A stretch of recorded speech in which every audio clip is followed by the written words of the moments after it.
भावी निर्मळ चित्तवृत्ती, तरीच होईल आत्मप्राप्ती। हाता नये जो तो स्वरूप स्थिती, भगवत भक्ति सोडू नये। जो विषय हमारे मन में होता है, उस विषय के अनुसार हमारे मन की स्थिति होती है। एक उदाहरण ले लो आप कि सुबह का समय था, चारों तरफ शांत, बिल्कुल मंद मंद पवन बह रही थी, जो पक्षी है वो किलकिला रहे थे, सुगंध थी फूलों की चारों तरफ, सूर्य की किरणें धीरे धीरे प्रकट हो रही थी। ये आपने सुना? आपके मन की स्थिति देखो। दूसरा, एक कत्ल खाने में जानवरों को उल्टा लटकाया जा रहा, उनके चमड़ी को खींच के निकाला जा रहा है, उनके पेट को फाड़ा गया, उसमें से उनके इंटेस्टाइन निकाले गए, चारों तरफ खून बह रहा है। कैसे लगा? मन की स्थिति, मन में जो विषय है, इस पर अवलंबित होती है। तो जब जब हम जीवन में सुखी दुखी होते हैं, उसका यही कारण है कि हमने अपने मन में क्या डाला है। देखो, काम, क्रोध, लोभ, मोह, मद, मात्सर्य, यदि ये विषय हो गए मन में, तो वो मन कैसे शांत रहेगा, कैसे प्रसन्न रहेगा। और यदि हमारे मन में कोई भी विषय नहीं है, तो मन जैसा है वैसा ही रहेगा। इसीलिए भावी निर्मल चित्तवृत्ति, चित्तवृत्ति को निर्मल बनाना का तात्पर्य क्या है? देखो, मन में जब विषय प्रवेश करता है, कैसे प्रवेश करता है? जैसे पैर में काटा गया, ऐसा प्रवेश करता है, इससे भी ज़्यादा। देखो, जब पैर में काटा चला जाता है और धीरे धीरे हमने उधर ध्यान नहीं दिया, तो वहाँ हमारे पैर के टिश्यू जो है वो रिएक्शन करना शुरू करते हैं, फिर वहाँ दर्द होता है, और फिर वहाँ सूजन आती है, फिर वो लाल लाल सा होता है, और टच करो तो बहुत दर्द होता है, और फिर भी यदि ध्यान नहीं दिया तो उसमें कीड़े जाकर के वहाँ पस बनने लग जाता है, और जब उसमें पस बनता है तो वहाँ दुर्गंध आनी शुरू हो जाती है। कारण क्या है? बाहर के विषय ने पैर में प्रवेश किया। कितनी सिंपल बात है, इसमें कुछ विशेष बात हमने आपको नहीं बताई, सबको मालूम है।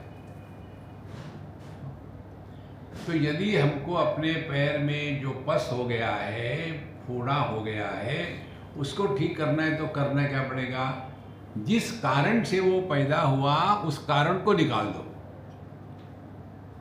तो क्या कारण था? उसमें एक कीला गया था या कोई काटा गया था, उसको निकालो। निकालने के बाद अब आपको कुछ नहीं करना। Nature cures herself.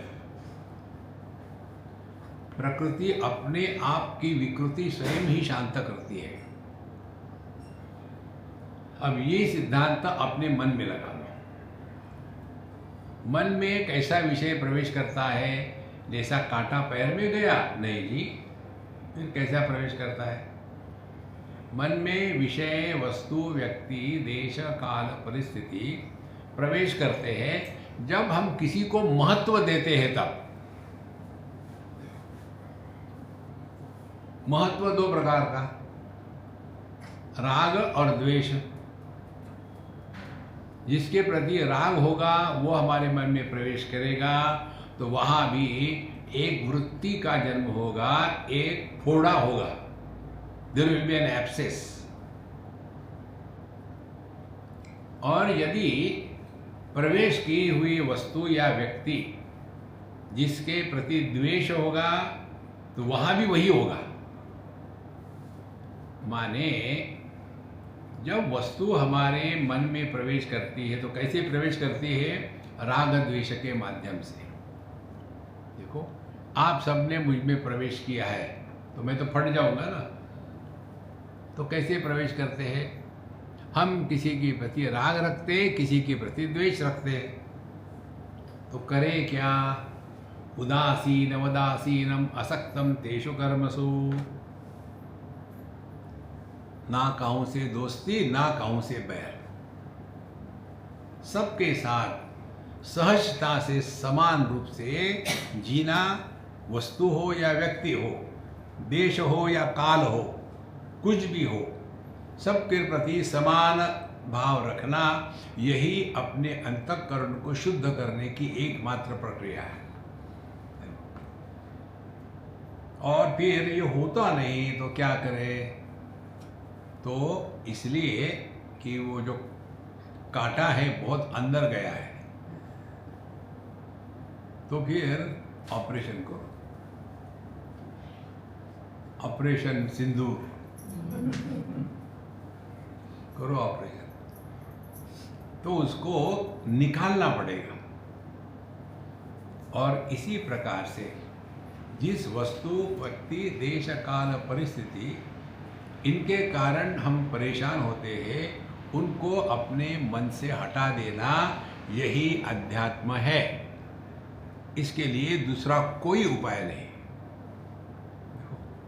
तो क्या करें?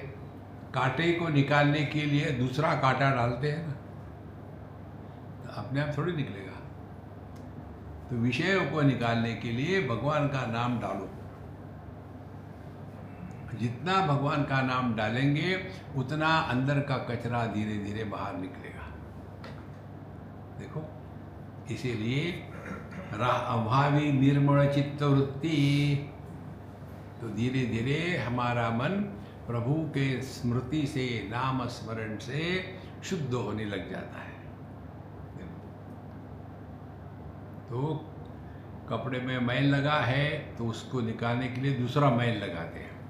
पहला मैल कपड़ा है, दूसरा भी मैल ही है, लेकिन उसको हम कहते हैं साबुन।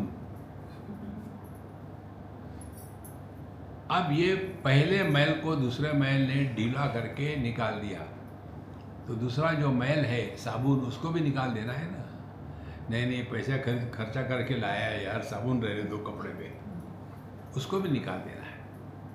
इसी प्रकार से दुनिया के विचारों को हटाने के लिए भगवान का नाम, और यदि ये परिपक्व हो जाता है तो भगवान का नाम भी शांत हो जाता है।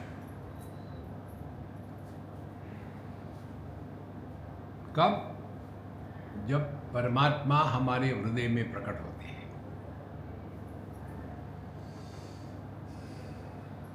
परमात्मा प्रकट हो गए माने क्या? द्वैत का भान होते हुए भी द्वैत के प्रभाव से मुक्त रहते हैं। माने द्वैत का भान होना ये कोई समस्या नहीं है। द्वैत के भान से प्रभावित होकर के द्वैत भाव को सत्य स्वीकार करना ये समस्या है। इसलिए वहाँ भी निर्मल चित्त वृत्ति, तरीच होइल आत्म प्राप्ति। तो कैसे पता चलेगा हमको कि हमारा अंतःकरण शुद्ध हो रहा है? तो उसका एक लक्षण है कि हम शांत रहेंगे, मन में ये बोलूँ वो बोलूँ, ऐसा करूँ वैसा करूँ, ये विचारों को आने की जो फ्रीक्वेंसी थी वो फ्रीक्वेंसी कम हो जाएगी। फिर आपको सहज शांति में आनंद आएगा। लेकिन इसका अर्थ ऐसा नहीं कहीं नॉइस हो रहा तो डिस्टर्ब हो गया, नहीं। तो तरीच व्हावी होईल आत्मप्राप्ती, हाता नये तो जी स्वरूप स्थिति भगवत भक्ति सोडू नये।